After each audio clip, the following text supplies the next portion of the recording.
Perkenalkan, nama saya Muhammad Sarip dari kelas manajemen 4C. Di sini saya akan menjelaskan tentang budgeting atau penganggaran. Definisi anggaran adalah bentuk perencanaan organisasi yang dinyatakan secara kuantitatif oleh manajemen untuk periode tertentu dan alat untuk mengkoordinasikan kebutuhan perusahaan untuk menjalankan perencanaan tersebut. Budget disiapkan organisasi sebagai blueprint aktivitas yang akan dilakukan di periode yang akan datang. Anggaran akan bermanfaat apabila anggaran tersebut terintegrasi dengan strategi perusahaan. Anggaran pula merupakan turunan dari strategi perusahaan yang direalisasikan dalam bentuk kuantitatif. Ciri dari suatu anggaran adalah memiliki suatu periode waktu tertentu, misalkan per bulan, per kuartal, per tahun. Suatu periode waktu dapat dipecahkan lagi menjadi sub-sub periode, misalkan cash budget setahun dapat dipecahkan lagi menjadi budget per bulan untuk masa 12 bulan, atau dipecahkan lebih spesifik lagi untuk per minggu.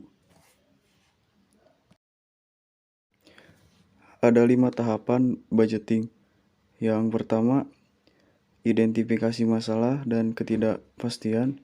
Yang kedua, mengumpulkan informasi. Yang ketiga, membuat prediksi mengenai kondisi di masa yang akan datang. Yang keempat, mengambil keputusan dari berbagai alternatif pilihan. Yang kelima, implementasi keputusan, evaluasi kinerja, dan mengambil tindakan korektif yang dibutuhkan. Anggaran utama atau master budget yaitu suatu rencana keuangan yang menyeluruh yang terdiri dari berbagai budget individual masing-masing divisi. Master budget terdiri atas dua, yaitu yang pertama operation budget, misalnya sales budget, production budget. Hasil akhir dari operation budget ini adalah project income statement.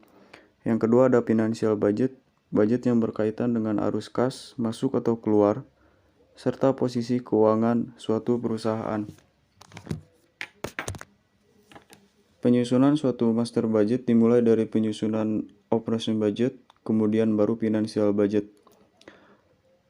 Adapun komponen dari penyusunan operation budget yaitu ada sales budget, production budget, direct material purchase budget, direct labor budget, manufacturing overhead budget.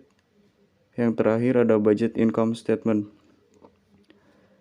Yang seterusnya komponen dari penyusunan financial budget yaitu yang pertama cash budget and capital budget, yang kedua budget balance sheet, yang ketiga budget statement of cash flow.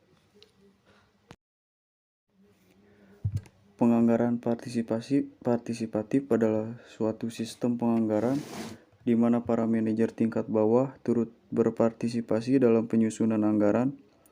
Penganggaran ini meningkatkan rasa pertanggungjawaban atau sense of responsibility para manajer tingkat bawah dan mendorong terciptanya kreativitas dalam pencapaian tujuan unit usahanya dan tujuan perusahaan secara menyeluruh. Adapun pada kekurangan penganggaran partisipatif ada 3 masalah potensial yang terdapat dalam penganggaran tersebut. Yang pertama, penetapan standar atau budget yang terlalu tinggi atau terlalu rendah. Yang kedua, kecerobohan para manajer dalam membuat anggaran atau padding the budget. Yang ketiga, partisipasi yang palsu dari para manajer. Sekian pemaparan materi dari saya. Terima kasih.